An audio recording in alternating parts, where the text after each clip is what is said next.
Morning students. Last લેક્ચરની અંદર આપણે Watson અને ક્રિકે જે મોડેલ રજૂ કર્યું હતું, ડબલ હેલિક્સ સ્ટ્રક્ચર એટલે કે ડીએનએ નું જે બેવડી કુંતલમય રચના ધરાવતું મોડેલ એમણે રજૂ કર્યું હતું. તો એના પહેલા કયા સાયન્ટિસ્ટે શું કોન્ટ્રીબ્યુટ કર્યું હતું એ આપણે સમજ્યા. જેમ કે વિલ્કિન્સ અને ફ્રેન્કલિનના એક્સપેરિમેન્ટ હતા એક્સ-રે ડિફ્રેક્શન પરના. એના ઉપરથી એમણે એવું કીધું હતું કે દર 0.34 નેનોમીટર પર કઈક વસ્તુ પીરિયોડિસિટી છે, રિપીટ થાય છે. ત્યાર પછી ઇરવિન ચારગાફના જે રૂલ્સ હતા કે કોઈ પણ ડીએનએ ની અંદર પ્યુરિન અને પિરિમિડિનનો રેશિયો કેવો રહે છે, કોન્સ્ટન્ટ રહે છે. એટી રીચ ડીએનએ યુકેરિયોટ્સમાં હોય છે અને જીસી રીચ ડીએનએ જે છે એ પ્રોકેરિયોટ્સમાં જોવા મળે છે. તો યુકેરિયોટની અંદર એટી નું પ્રમાણ વધારે છે, એડેનિન થાઇમિન, અને પ્રોકેરિયોટ્સની અંદર જીસી એટલે કે ગ્વાનિન સાઇટોસિન્સ વધારે હોય છે. હવે આજે આપણે વોટસન અને ક્રિકનું જે મોડેલ છે એના સલાઇન્ટ ફીચર્સ એટલે કે એના જે મુખ્ય લક્ષણો છે એ ડિસ્કસ કરીશું. બટ એના પહેલા એ ડીએનએ હેલિક્સ જે છે એ દોરીને સમજીએ તો ડબલ હેલિક્સ આપણે દોરીએ તો કેવું બને. આ ડીએનએ ની એક પોલીન્યુક્લિયોટાઇડ ચેઇન છે અથવા શૃંખલા છે, અને એ પોલીન્યુક્લિયોટાઇડ શૃંખલાની અંદર શર્કરા એટલે કે પેન્ટોઝ શુગર હશે અને તેની સાથે સાથે નાઇટ્રોજન બેઝ પણ હશે. પણ શુગર અને ફોસ્ફેટની ગોઠવણી જે છે એ કંઈક અલગ રીતે થશે અને નાઇટ્રોજન બેઝ જે છે એનું કોન્ટ્રીબ્યુશન કંઈક જુદું છે.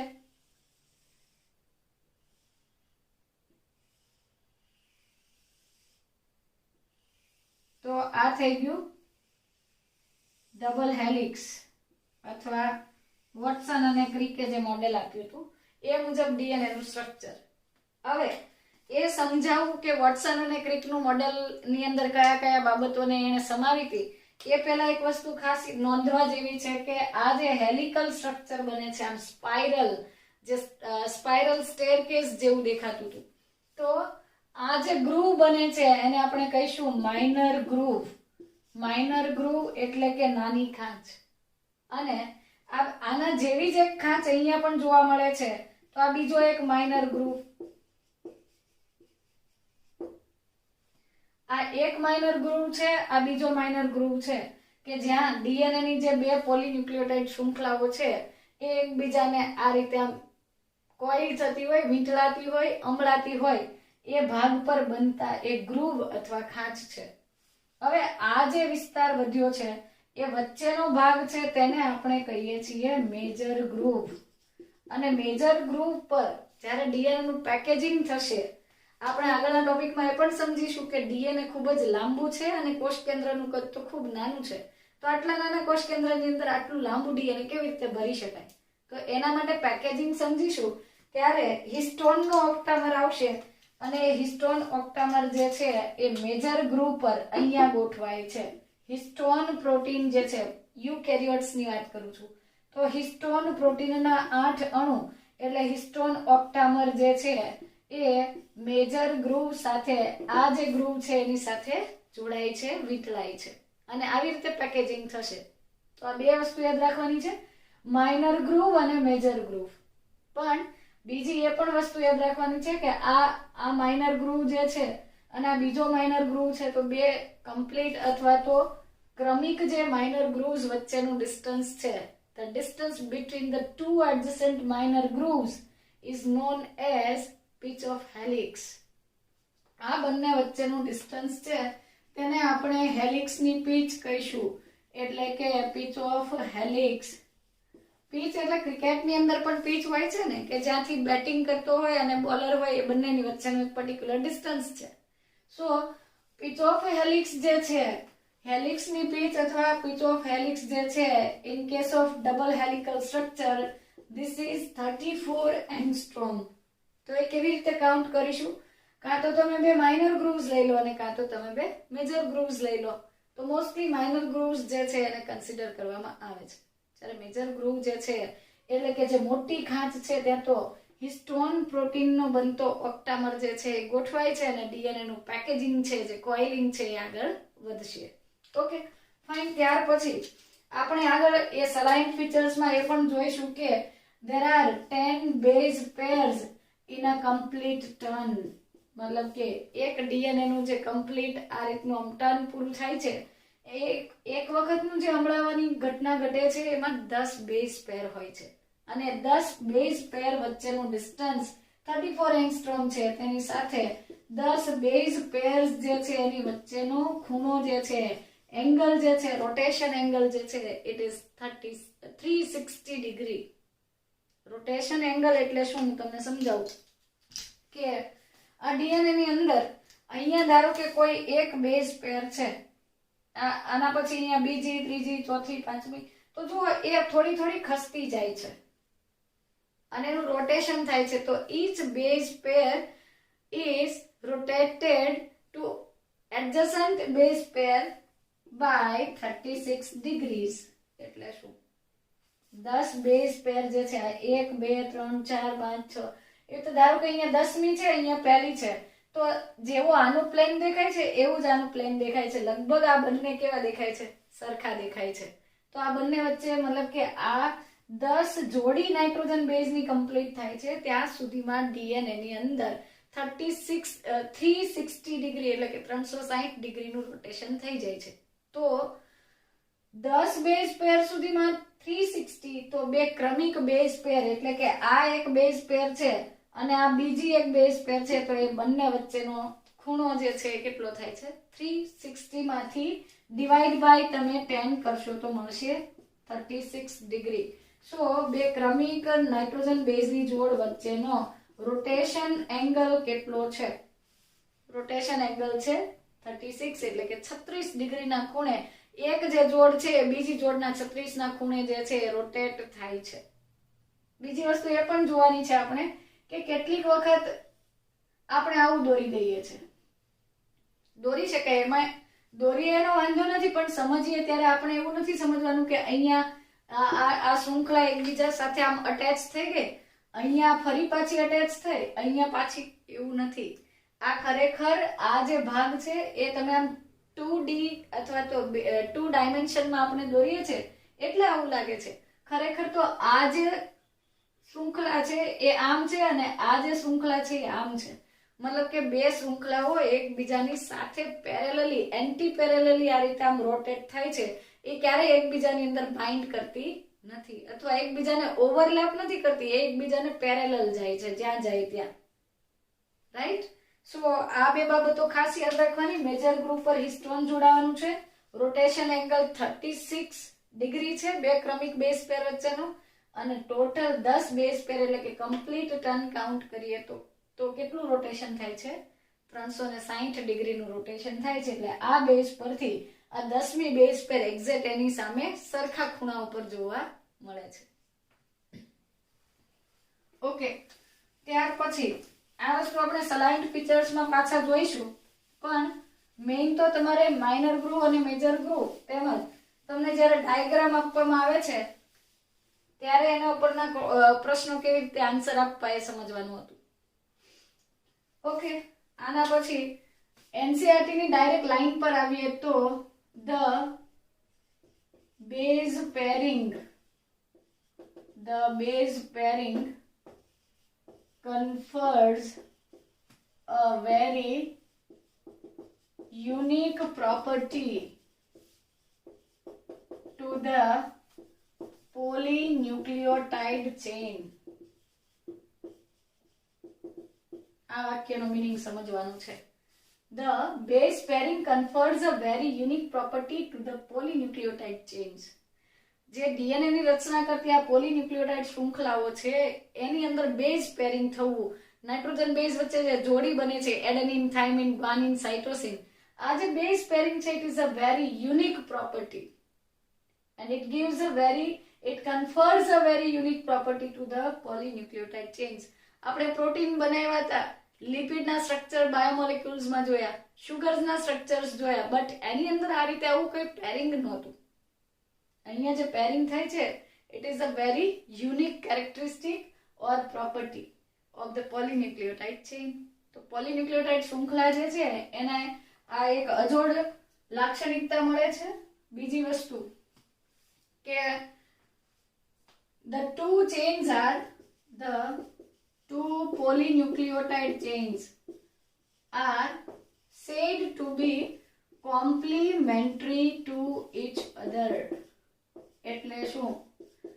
બે પોલીન્યુક્લિયોટાઇડ શૃંખલાઓ એકબીજાને પૂરક હોય છે એવું ગણાય છે. They are said to be complementary to each other. એકબીજાની પૂરક છે એવું કેમ કીધું છે? એટલા માટે કહ્યું છે કે આ સપોઝ આ એક ડીએનએ છે અને આ એની સામે આ બીજો એક ડીએનએ ની શૃંખલા છે. તો ધારો કે હું અહીંયા એ લખું છું, અહીંયા ટી લખું છું, અહીંયા જી લખું છું અને અહીંયા સી લખું છું અને એવું કહું કે એની કોમ્પ્લિમેન્ટરી એની પૂરક શૃંખલા શું હશે તો તમે એક્ઝેક્ટલી કહી શકો છો. તો among if sequence of one polynucleotide chain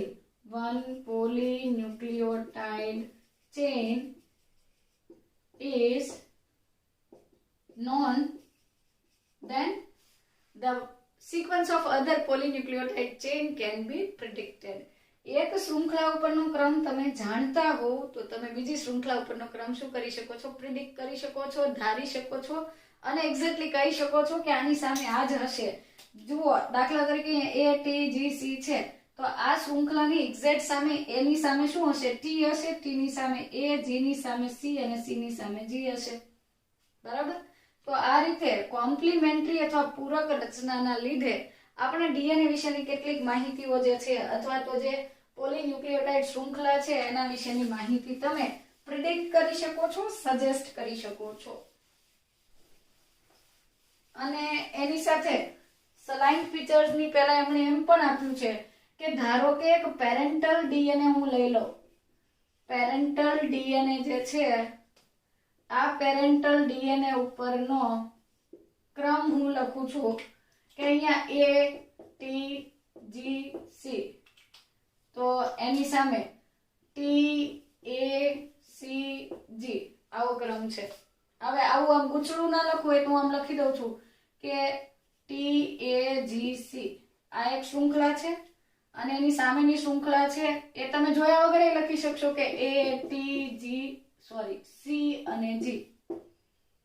હવે આ જે શૃંખલાઓ આપણે પહેલેથી જાણીએ છીએ અથવા તો આને આપણે પેરેન્ટ ડીએનએ કહી દઈએ, આમાંથી આપણે કોષ વિભાજનના એસ તબક્કે ડીએનએ ડબલ કરવો છે તો જ્યારે એક ડીએનએ માંથી નવા બે ડીએનએ બનતા હશે ત્યારે બંને ડીએનએ ની શૃંખલાઓ ટેમ્પલેટ તરીકે વર્તે છે અને ટેમ્પલેટ તરીકે વર્તી તે નવા ડીએનએ ના સંશ્લેષણની માહિતી આપે છે.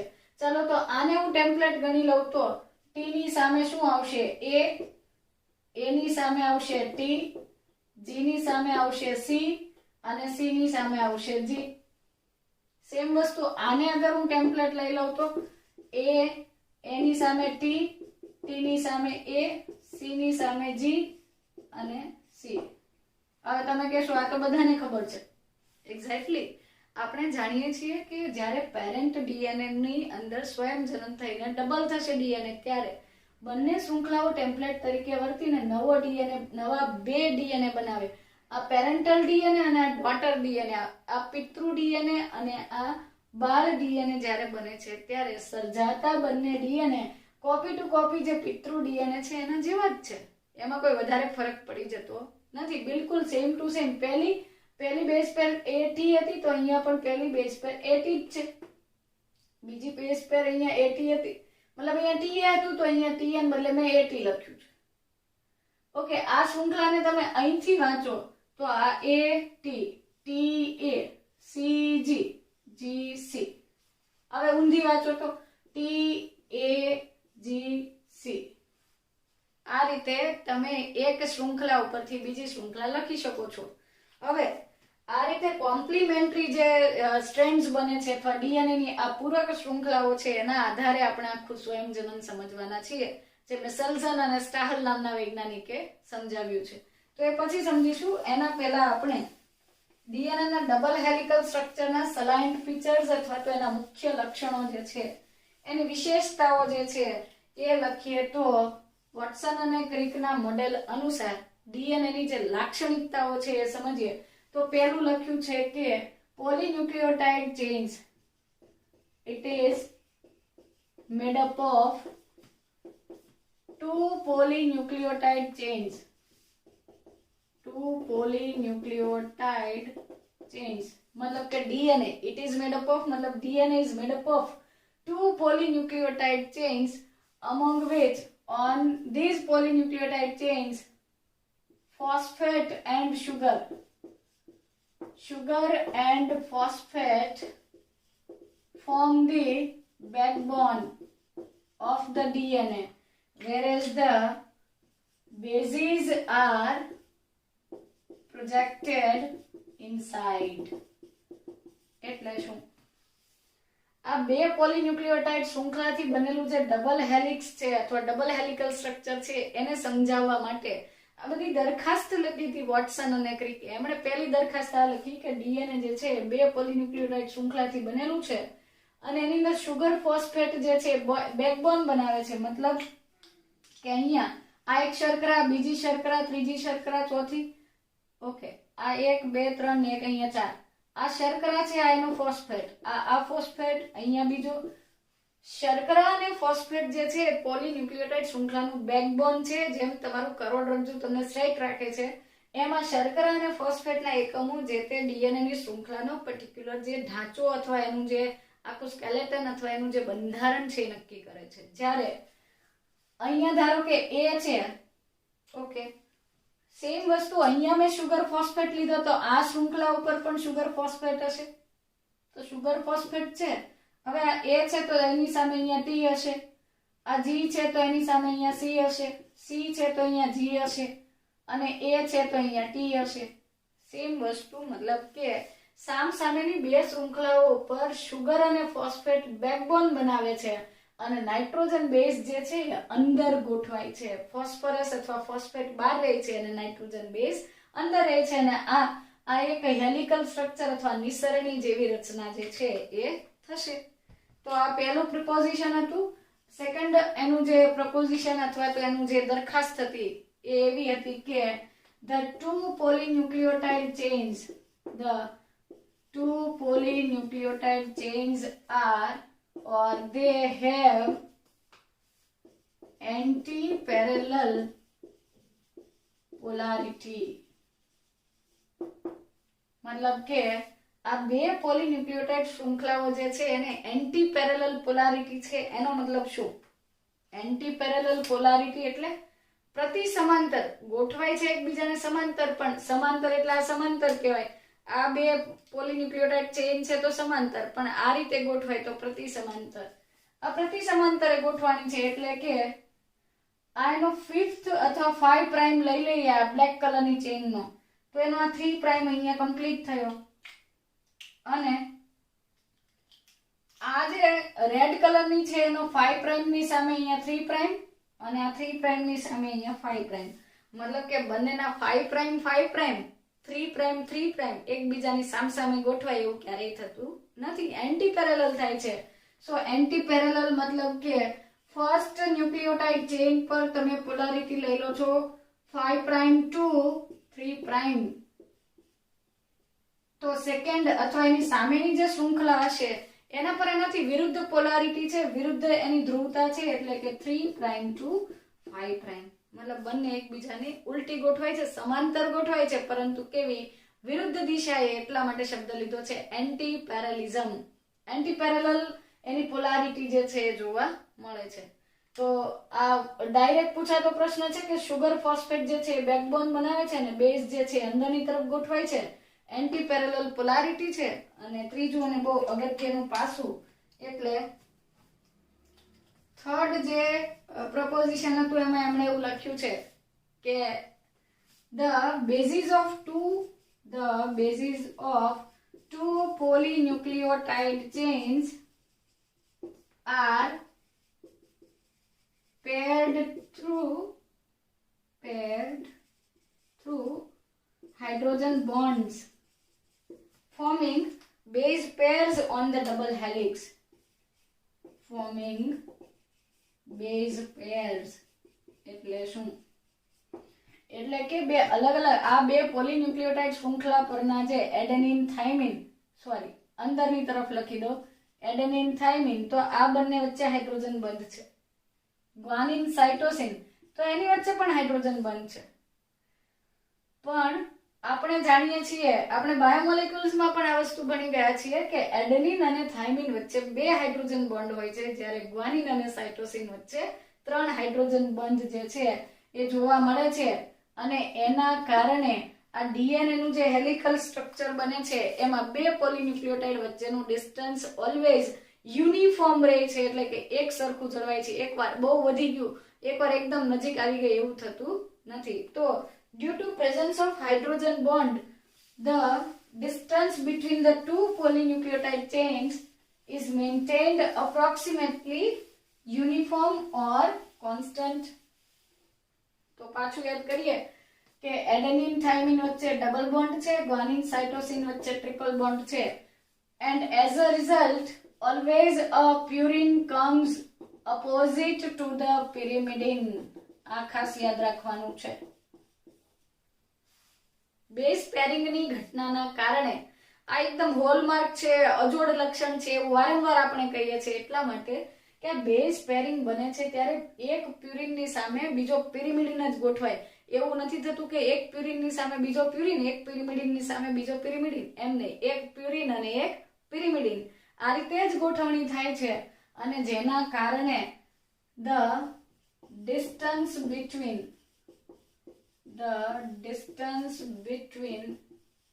two polynucleotide chains is approximately uniform. એટલે કે બે શૃંખલા વચ્ચેનું અંતર જે છે એ અંદાજે કેવું રહે છે, એક સરખું રહે છે, યુનિફોર્મ રહે છે. અને એના કારણે જ ડીએનએ નો જે વ્યાસ છે, ડીએનએ નું જે ડાયામીટર છે એ 20 એંગસ્ટ્રોમ અથવા એ નેનોમીટરમાં તમે કન્વર્ટ કરશો તો 2 નેનોમીટર જેટલો મેન્ટેન થાય છે. ચાલો, તો distance between two chains is approximately uniform due to the base pairing. Okay, હવે ચોથો મુદ્દો લખીએ તો ફોર્થ પ્રપોઝિશન શું હતું? ચોથી અભિધારણા એમણે પોતાના મોડેલ વિશે શું લખી હતી? તો વોટસન અને ક્રિકે એવું સમજાવ્યું કે the two chains are, મતલબ કે ડીએનએ ની રચનામાં જે 2 પોલીન્યુક્લિયોટાઇડ શૃંખલા છે એના પરથી એ 2 chains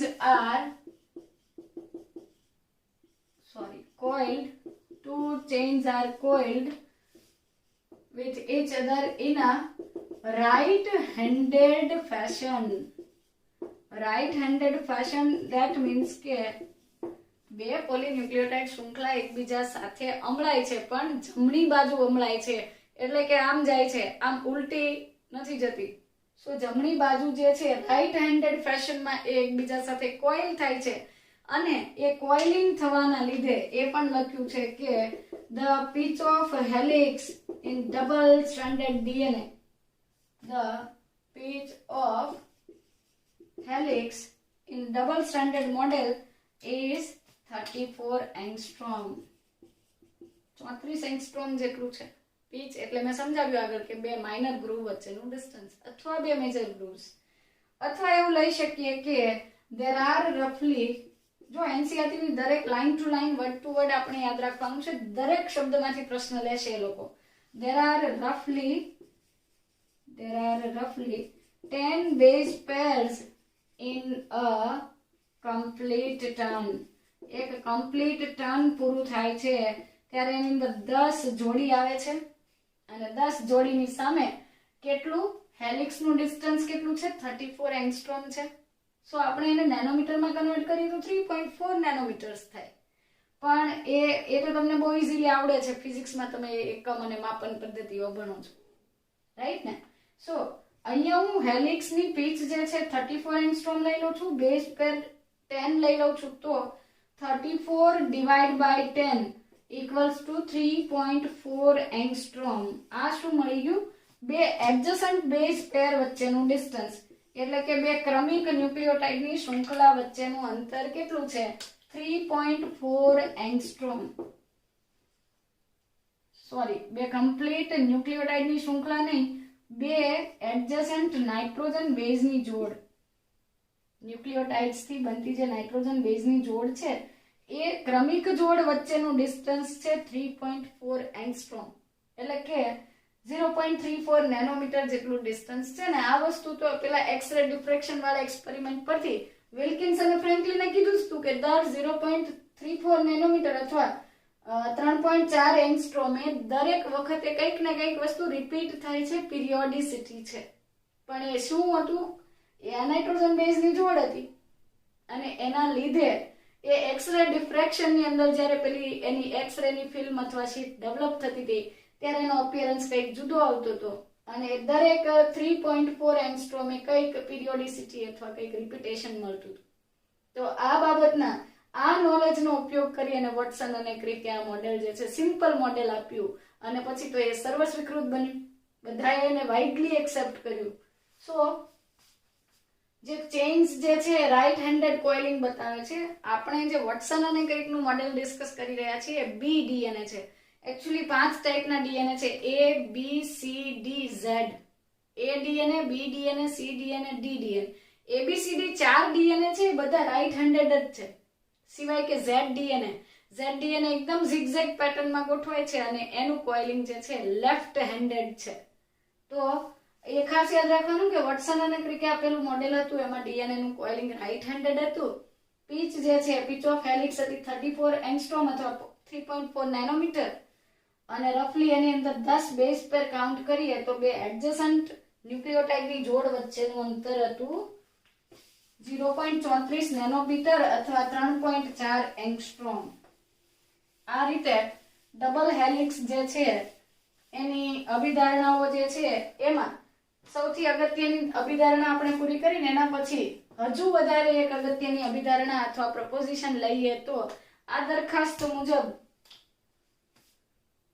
one or we can say the plane of one base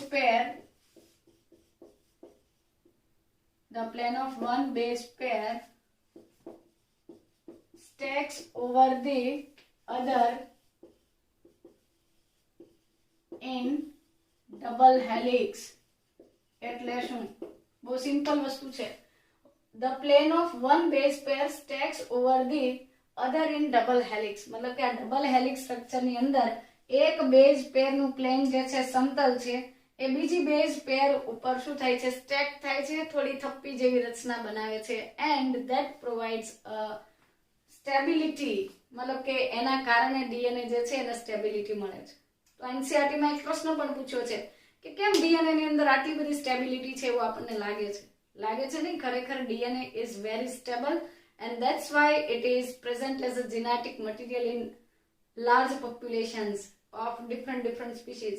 અલગ અલગ જાતિના સજીવોની અંદર મોટા ભાગે ડીએનએ જનિત દ્રવ્ય તરીકે છે. એનું મુખ્ય કારણ જ એ છે કે સ્ટેબલ છે. જ્યારે આપણે આગળ આરએનએ કરીશું ત્યારે સમજીશું કે ડીએનએ ની કમ્પેરિઝનમાં આરએનએ ઉદ્વિકાસના સમયગાળામાં પહેલા આવ્યા હતા અસ્તિત્વમાં. છતાં આપણા શરીરમાં ડીએનએ કેમ છે? તો એના પાછળનું આ કારણ છે કે ડીએનએ વધારે સ્ટેબલ છે. સો ડીએનએ ની સ્ટેબિલિટી માટેનું પહેલું રીઝન તો એ છે કે એની અંદર ડીઓક્સીરાઇબોઝ નામની શુગર છે. જ્યારે આરએનએ માં રાઇબોઝ નામની શુગર છે, યાદ કરો મેં ત્યારે પણ કીધું હતું કે ડીઓક્સીરાઇબોઝ ની અંદર એક OH ના બદલે H છે. તો હાઇડ્રોક્સિલ ગ્રુપ મુક્ત હાઇડ્રોક્સિલ સમૂહ એક ઓછો હોવાના લીધે રિબોઝ અથવા રાઇબોઝ કરતા ડીઓક્સીરાઇબોઝ થોડી વધારે સ્ટેબલ છે. એની રિએક્ટિવ અથવા તો શું કહેવાય પ્રક્રિયા કરવાની જે એની એકદમ તત્પરતા છે એ ઓછી છે. સો ડીઓક્સીરાઇબોઝ ના લીધે સ્ટેબિલિટી છે. બીજી વસ્તુ એડેનિન, થાઇમિન, ગ્વાનિન, સાઇટોસિન વચ્ચેના જે બોન્ડ બને છે હાઇડ્રોજન બોન્ડના લીધે પણ ડીએનએ નું મોડેલ જે છે સ્ટેબલ રહે છે. યુનિફોર્મ જે એની વચ્ચેનું ડિસ્ટન્સ છે કોન્સ્ટન્ટલી મેન્ટેન થાય છે. અને ત્યાર પછીનું આ ત્રીજું રીઝન છે કે the plane of one base pair stacks over the other. એક બેઝ પેર પૂરી થાય એટલે બીજી તરત શરૂ થઈ જાય, પછી એના પછી ત્રીજી, અને એ દરેક વચ્ચેનો 36 ડિગ્રીનો ખૂણો છે અને એ જે છે આ હેલિક્સને સ્ટેબિલિટી પ્રોવાઈડ કરે છે. તો એ પણ લખી દઈએ કે plane of one base pair stacks over the other and it is also responsible for the stability of DNA. તો હાઇડ્રોજન બોન્ડના લીધે છે. કેમ હાઇડ્રોજન બોન્ડના લીધે કોન્સ્ટન્ટ રહે છે? એનું રીઝન એ છે કે હાઇડ્રોજન બોન્ડ જે છે એ એડેનિન, થાઇમિન, ગ્વાનિન, સાઇટોસિનને એક પર્ટિક્યુલર પોઝિશન પર બાંધી રાખે છે. એને આમ તેમ થવા દેતા નથી, એને હિલચાલ કરવા દેતા નથી. સો હાઇડ્રોજન બોન્ડના લીધે સ્ટેબિલિટી છે, ડીઓક્સીરાઇબોઝના લીધે, અને આ જે વારાફરતી જે થપ્પી બને છે નાઇટ્રોજન બેઝની જોડની, એના કારણે પણ ડીએનએ સ્ટેબલ મોલેક્યુલ છે, અને એટલે એ વધારે પ્રમાણમાં જનીન દ્રવ્ય તરીકે સ્વીકૃતિ પામેલો અણુ છે. ત્યાર પછી એ પણ વસ્તુ સમજવી જરૂરી છે કે ધ પ્રપોઝિશન ઓફ ડીએનએ, આપણે ટેક્સ્ટબુકની ડાયરેક્ટ લાઈન લઈએ તો the proposition of double helix model કોના માટે હતું? આરએનએ માટે હતું. the proposition of double helix structure for the DNA માટેનું જે ડબલ હેલિકલ સ્ટ્રક્ચર સજેસ્ટ કર્યું હતું કોને? વોટસન અને ક્રિકે. તો એન્ડ ઇટ્સ સિમ્પ્લિસિટી, એની જે સિમ્પ્લિસિટી હતી એટલે કે એકદમ સરળતાથી સમજી શકાય એવું મોડેલ હતું. That is very important. It has played a significant role in understanding the implications of genetic material. ફરીથી કહું, the proposition of double helix model for DNA and its simplicity in explaining the genetic implications has been proved revolutionary. revolutionary એટલે ખબર ને? ક્રાંતિકારી, એકદમ આમ તમને ધ્યાને ચડે એવી કોઈક માહિતી. It is very revolutionary information. So the proposition of double helix model, જ્યારે વોટસન અને ક્રિકે ડબલ હેલિક્સ મોડેલ આપ્યું ડીએનએ માટેનું, અને એ સમજવું બહુ ઈઝી હતું. and its simplicity in explaining the genetic implications, જનીનો વિશેની માહિતીને સમજાવી, જનીનો વિશેની માહિતી કઈ ક્યાંથી ક્યાં જતી હશે એ બાબતો સમજાવી બહુ ઈઝી બનતી હતી, અને એટલા માટે ડબલ હેલિકલ સ્ટ્રક્ચર અથવા ડબલ હેલિક્સ મોડેલ જે છે that was revolutionary. અને એના ઉપર બહુ બધા એક્સેપ્શન ને બહુ બધા પ્રશ્નો ચાલ્યા. આ ડબલ હેલિકલ સ્ટ્રક્ચર 1953 માં પ્રપોઝ કરવામાં આવ્યું હતું, અને એ પ્રપોઝિશન જે છે વોટસન અને ક્રિક અને વિલ્કિન્સ દ્વારા રજૂ થયા હતા. અને ત્યાર પછી લગાતાર 9 વર્ષ સુધી બધા અલગ અલગ સાયન્ટિસ્ટે એને ક્રોસ ચેક કર્યું અને પોતપોતાની રીતે બધાએ એને ડન કર્યું કે ના ના, એ લોકોએ જે મોડેલ રજૂ કર્યું છે એ બરાબર છે. અને ત્યાર પછી after 9 years in 1962 they were awarded with the Nobel Prize. Watson, creek અને વિલ્કિન્સ જે છે એમને નોબેલ પારિતોષિક જે છે 1962 માં આ ડબલ હેલિક્સ મોડેલ માટે આપવામાં આવ્યું છે. ઓકે, સો જેમ્સ વોટસન અને ફ્રાન્સિસ ક્રિક જે હતા એમનું જે અણુ મોડેલ હતું એ પૂર્ણ થયું, અને એનું ઇમ્પ્લિકેશન બહુ રેવોલ્યુશનરી હતું, અને એ આપણે કાયમ યાદ રાખીશું. અને એના બેઝિસ પર તરત જ ક્વિકલી જે ફ્રાન્સિસ ક્રિક હતા, he suggested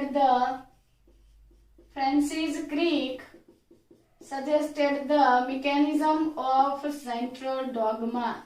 Actually central dogma તો પેલા વોટસને પણ આપી હતી, બટ એની સેન્ટ્રલ ડોગમા જે છે એટલી બધી ઇન્ટરેસ્ટિંગ અને એક્સેપ્ટેડ નહોતી. જ્યારે ફ્રાન્સિસ ક્રિક જે છે એને સેન્ટ્રલ ડોગમા અથવા પ્રસ્થાપિત પ્રણાલીનો કોન્સેપ્ટ આપ્યો. પ્રસ્થાપિત પ્રણાલી અથવા સેન્ટ્રલ ડોગમા એક યુકેરિયોટ્સ ની અંદર જોવા મળતી એક એવી મિકેનિઝમ છે કે જેને તમે ચેન્જ ના કરી શકો. દાખલા તરીકે આપણા શરીરની અંદર ડીએનએ માંથી જ ડીએનએ બને છે, આ ઘટનાને તમે ના બદલાવી શકો. પછી આપણા શરીરમાં આરએનએ માંથી તમે ડીએનએ બનાવવા ટ્રાય કરો, સો ઇટ્સ વેરી ડિફિકલ્ટ. એના માટેના જે ઉત્સેચકો છે આપણા કોષમાં નથી, પણ હા તમે જો ઉત્સેચકો ઉમેરી શકતા હો તો એ પોસિબલ બનશે. તો સેન્ટ્રલ ડોગમાના કોન્સેપ્ટ અથવા સિદ્ધાંતમાં ફ્રાન્સિસ ક્રિકે એવું કહ્યું કે ડીએનએ માંથી પહેલા ડીએનએ બને છે.